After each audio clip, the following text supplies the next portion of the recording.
Hello everyone, so today we are going to look at drawing the Rufous backed kingfisher, which is a beautiful subspecies of the kingfisher in Thailand with these wonderful orange and red and yellow colours. So we're going to have a look at how to draw the kingfisher first, and then look at some colours that I think we might like to use, and then after that whether we put in a background to show a little bit of camouflage, you know, that sort of thing. So let's get started. I'm just going to draw a little frame around where this is there. Now you will notice that I am in fact drawing using a colour pencil.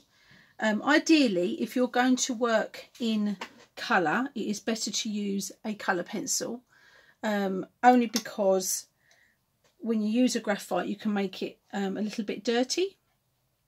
So it's just sort of that to remember. If you are going to use graphite, it's not a problem.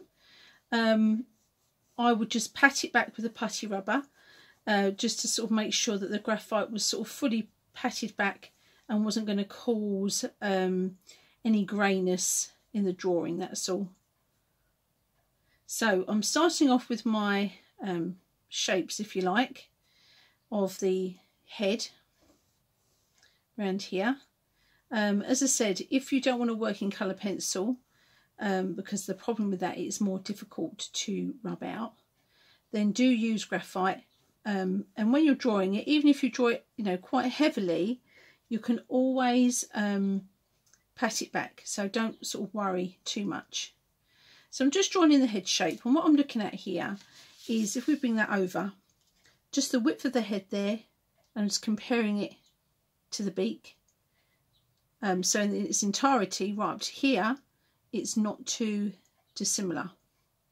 So that's what I'm just going to first of all look at, the width of the head there, and where I've got the beak going right up to there. So same sort of size, so that's okay. When I'm coming down the back of the head, when you're looking at the picture, just look where that is, the back of the head. Come over and see what it lines up with. So I come around here and see what it lines up with, and what I can do is just see that little bit there underneath the beak. Now the next part is to put the back of the bird in. That's what we can see. So it's got the whole shape, which is what we can look at first. So we'll do that. And in order to do that, what I'm going to do is I'm just looking at the side over here. This sticks out more than the head, and you can see this angle and how that carries on. So that's what I'm going to be looking at. Same sort of angle as the back of the head there, coming over. And then over on this side, if I look at the furthest point, that's coming over, is about here. I'll do it a bit darker so you can see. And again, a bit like when we measured the head, I'm just going to turn this picture around so you can see, but where I've measured the width of the head, I'm going to look at that measurement and just compare it to the body. So the width of the head, compare it with the body, and you can see there that it just comes to the base of these feathers. So that's what I'm going to bear in mind when I'm drawing it.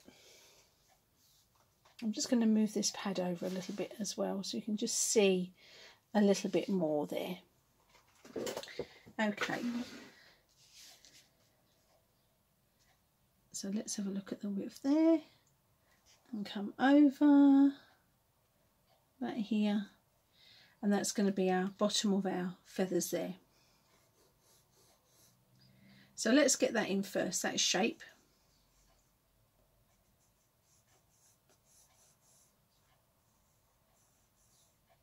And do look at the negative shapes as well, which is this sort of thing here. Have a little look at the negative shapes. They always help. I always like to sort of look and line things up so I can just see where they sit within the greater area. So this is the first part of the feathers at the back here. Lovely little shape there.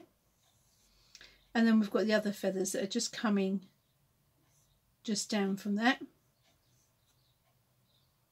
Nice little negative shape there as well, and that sort of following round like that. And then we've got some more feathers now that are just sort of coming around the bottom and up here. And then we've got the tail feather that's coming down.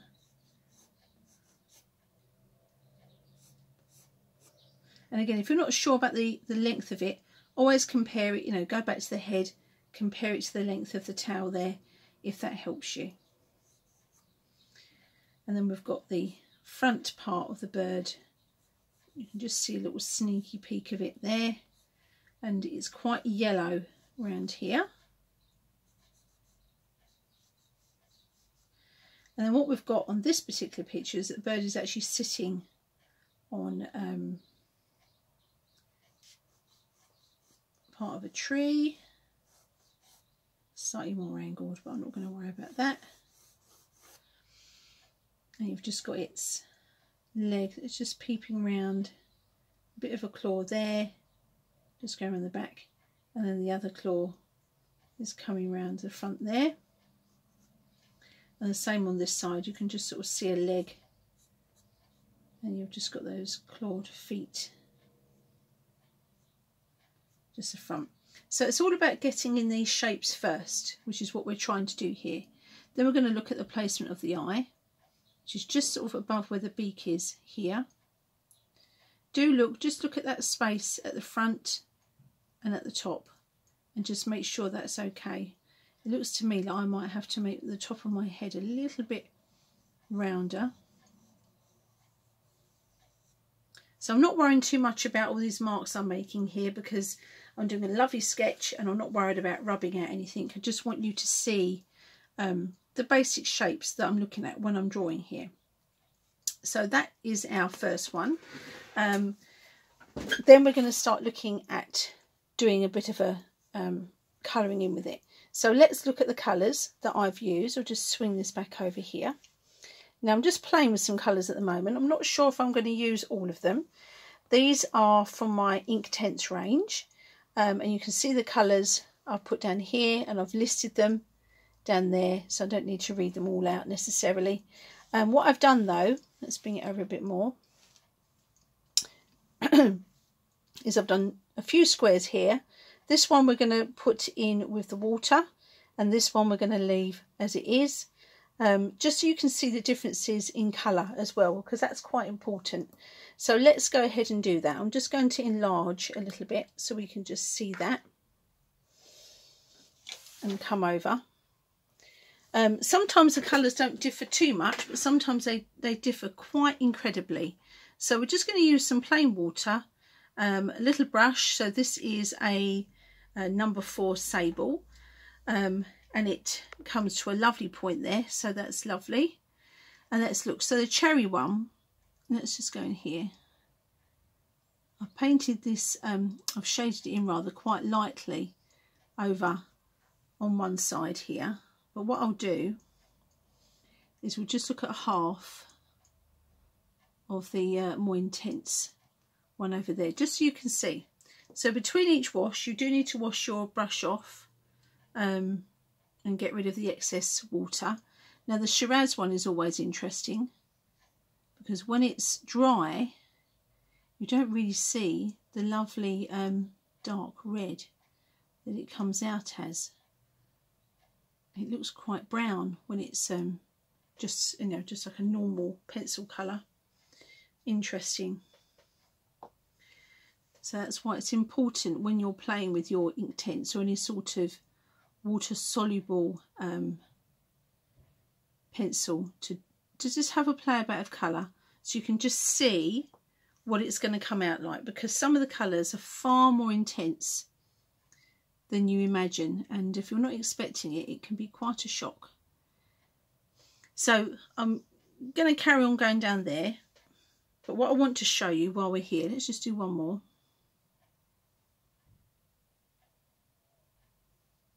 There, so that's what the colours look like, and it's important to have a go of doing that. But what I want to just show you is a blend as well. So let's take a couple of colours. We'll take a red, what have we got here? a poppy red, a tangerine and a sienna gold. So we'll just do a little blend so you can just see how you might go about that before we go back to the drawing. So if I take my darkest colour, let's just come across here. I'm going to shade it quite loosely, and then we'll do some cross hatching in a minute. So I'm just taking that over, just taking it out so it's a little bit lighter. I'm just going to go over the top here. I'm going to keep the pencil pretty much on its side so I can get a nice amount of colour on. And as I come out, I'm just going to blend that out and hold my pencil lighter so it just blends out a bit. Let's go and take this a little bit darker still down this end. So when you want to take your pencils a little bit darker, you will hold your pencil a little more upright. So over here we held it quite a way down, about 30% down, and up here we're holding it at more of a 45-degree angle. And if you want it to be really dark, you'll hold your pencil up a little bit higher, because you get more of the point from the pencil, and that colour pushes into the paper a little bit better. So we're just going a little bit darker there, blend it out. We're going to bring in our mid-tone, which is the tangerine. So tangerine, we're just going to start going over, just so we can start getting a bit of a blend in there with the red.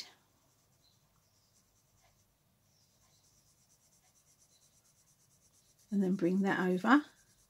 So I'm going to make it nice and light that end, but we're going to go over this in here, just so we get a bit of a blend in with the colour. It's important as well to remember that any sort of watercolour material, watercolour pencils as such, if you want a blend to come out, you need to physically do it yourself. It doesn't necessarily do it all on its own. And then the last one is the sienna gold. So we'll just bring that over.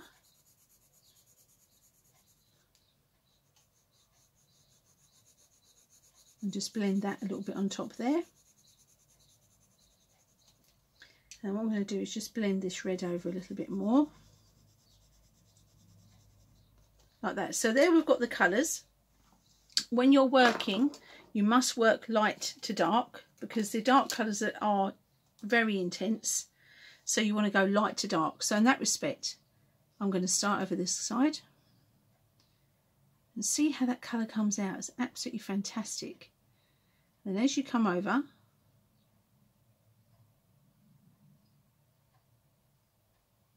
it's getting darker and darker, and it's got a lovely blend there. So at this point, if you think, oh, I'd just quite like to go over sort of this ridge here, you must wash your brush, because it's got a nice amount of red on it now. And if you were to use that, it's just going to drag it over. So if you're going to go over it, make sure you wash it before you carry on, and just take it a little bit on the paper, on a bit of kitchen towel, just to sort of get rid of the excess. And then what you can see is you get a nice blend that goes across with the Inktense. Right, now let's look at our picture proper.